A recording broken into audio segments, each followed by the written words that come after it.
ثم أنتم هؤلاء تقتلون أنفسكم وتخرجون فريقا منكم من دياركم تظاهرون عليهم بالإثم والعدوان وإن يأتوكم نسارى تفادوهم وهو محرم عليكم إخراجهم أفتؤمنون ببعض الكتاب وتكفرون ببعض فما جزاء من يفعل ذلك منكم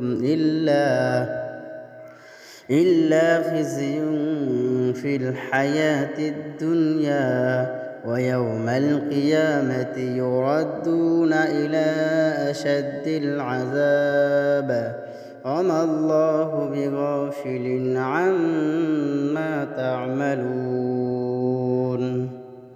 তোমরাই যাহারা অতঃপর একে অন্যকে হত্যা করিতেছ এবং তোমাদের এক দলকে স্বদেশ হইতে বহিষ্কার করিতেছ।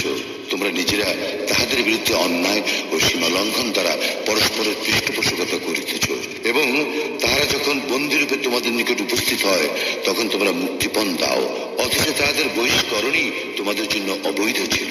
তবে কি তোমরা কিতাবের কিছু অংশ বিশ্বাস করো এবং কিছু অংশকে প্রত্যাখ্যান করো?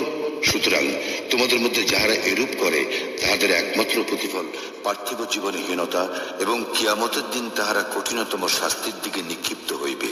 তাহারা যাহা করে আল্লাহ সে সম্বন্ধে অনবহিত নন।